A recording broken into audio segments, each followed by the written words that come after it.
let me start by saying that I have one of the best jobs in the world. And now as acting global water coordinator, I get to work at USAID with so many professionals that are talented, and they're all dedicated to increasing access to water, safe water, sanitation and hygiene, across the world. And so that's awesome. And I can imagine, right, when you woke up this morning, I bet you brushed your teeth, you probably had at least washed your face, maybe you had a shower, you might have flushed the toilet, right? And like many of us, you just take that for granted. But the truth of the matter, which is heartbreaking, is that 3 out of every 10 people in the world don't even have access to safe water. And that unfortunately leads to the death of over 800,000 children a year. It's just heartbreaking. And even more shocking is that 6 out of 10 people in this world don't have access to reliable sanitation. And that, the cost of that on economies, for example, is unbelievable. It's $260 billion a year are lost. And so the water stress that this, I guess, it's a global crisis, right? And it's affecting more than 2 billion people around the world. And that figure is on the rise because of the water crisis, because of also the climate crisis that we're facing. And, for me personally, I realized the impact of not having access to water over 30 years ago when I was a Peace Corps volunteer working in Western Kenya. And the community that I lived in, there was no running water, there were no flush toilets. So first, for me, of course, it was a shock not to have that, but then really to observe, particularly my neighbor whose compound I lived on. She was a very young mother of, at the time, 5 children, who, had a farm to run, but she had to go out and collect water every morning. She would get up probably at 4 a.m. to go out and get water so she could bathe and feed her children before she would head out into the fields. And, I saw children as young as 3, girls. It was always girls as young as 3 collecting water as a Peace Corps volunteer. And that experience really inspired me to dedicate my whole career to working in international development. And I've lived and worked in countries that suffer from an access to water and sanitation and hygiene for close to 30 years. So I've really seen up close what the impact is. And, really, it's thankfully for governments like in the United States, where we have the U.S. Water for the World Act. It was established for this very purpose, to address this water crisis. And it is especially focused on women and girls, because we know that in the countries where we're working and where these resources are focused, it's implementing women. It's women who carry the burden, right? As I said, they're the ones who are collecting the water and making sure the household has water. And with that lack of access to water, to sanitation, to hygiene, the way that it disproportionately impacts women and girls, they have to be part of the solution. They really do. It's such a male-dominated sector, though. When you think about it, you think about your plumber. You think about even the water facilities. It's a very, very male-dominated sector. So we just need to have more women at every level involved. It's not just talking about women being the beneficiaries of the work we do, but having women at the table, yes, at the community level, on water committees, but at bigger levels. So anyway, all of that to say that I'm just so happy to be in the kind of job that I'm in, as a woman, to be a role model, to work with other women in this field, and sort of love to help create space to getting more women in the field. I work in a job that influences policy spaces, but we see that as a problem everywhere in the world, that there's just not enough women sitting at the table making decisions in governments, in the private sector, a lack of women at the CEO level. I'll share with you, I grew up in a very male-dominated household, family of 8. I was the only girl, and my mom was like super awesome woman who supported me. She grew up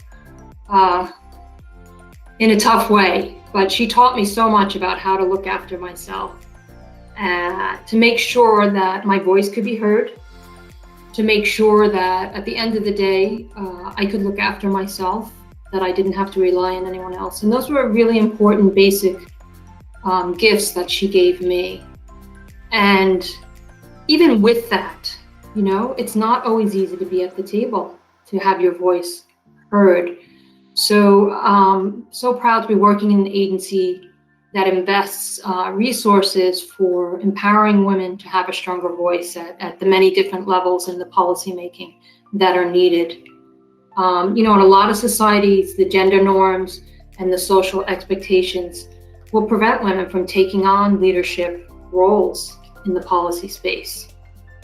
So, you know, USAID is very focused on confronting those harmful norms, both internally and externally, and to support women in building the skills that they need to get the jobs that they want, whether that's going to be working as a plumber or as a head of state. You know, so we really, those investments are so important.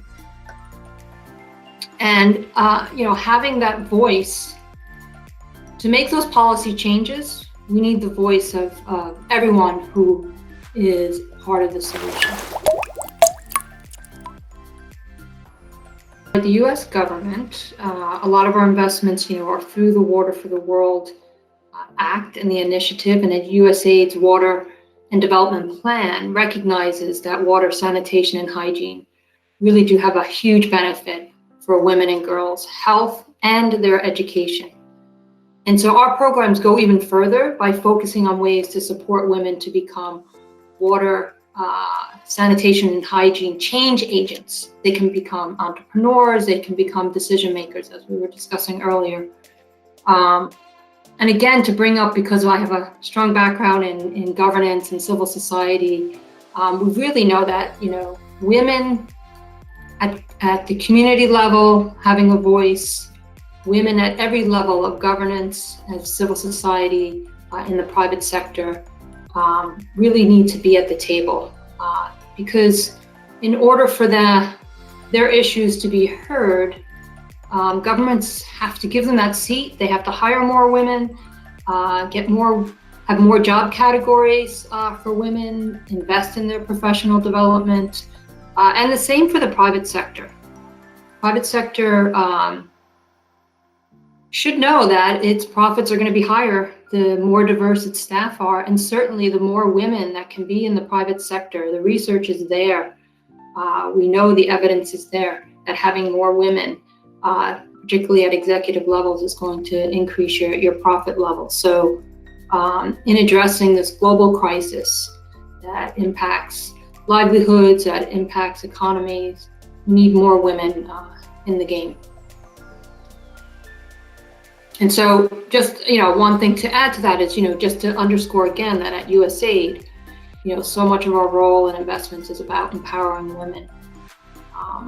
So again, through the US Global Water Strategy, we work with our private sectors. We've got a number of really innovative partnerships where we're helping women become entrepreneurs in the business of water, hygiene, and sanitation. There's a lot of money to be made if you can do it right. So that's one of the things I love about our job, of how we're finding these unique partnerships with the private sector to work together to empower women to be in this space.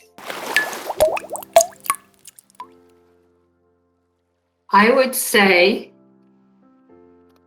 to my fellow female, fierce friends, colleagues, I would just say go for it, you know, but be ready to get your hands dirty. You know, if your heart's not in it, then you're not in it. But if your heart's in it and you're ready to work hard, go for it. Start early. So if my audience is young, I'd say start early, and make sure you seek out those opportunities to be with people who are impacted the most by this crisis. If you can spend time with them and understand, listen, observe what is really impacting them, how does this change their lives, so what they're experiencing, but also listen to them on what solutions they are recommending and suggesting. So you can help be an advocate and be a voice for them. And I think that is so important. And it doesn't mean you have to go join the Peace Corps or live overseas for 30 years like I did, but there's so many different ways to go about getting that experience. And sometimes it can be in your own community. I'll make a joke and say you can just go to Texas now to experience that.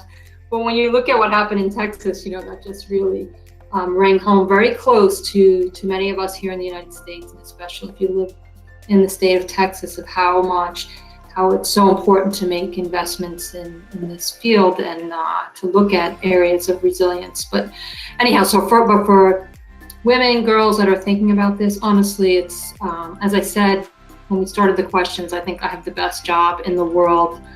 It's very humbling.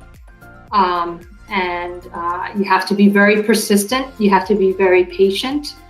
And I'd like to share an expression with you that I learned in my last posting, which was in Jamaica. It's a Jamaican phrase. Jamaicans love their phrases. And it's every mickle makes a muckle. Every mickle makes a muckle. And what it means is that every little bit adds up. Every little bit adds up. So we all have something to contribute.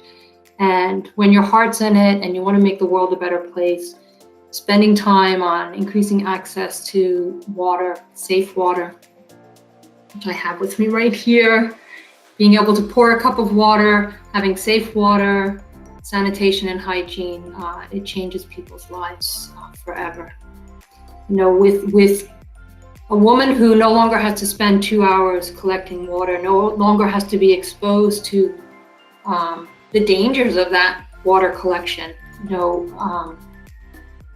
The amount of gender violence that takes place that I think a lot of the world's not aware of, because women travel 1-2 hours, often in the dark because they go early in the morning to collect water. And it's just heartbreaking to hear about how much gender violence takes place. And a lot of times it's very young women who are really still girls.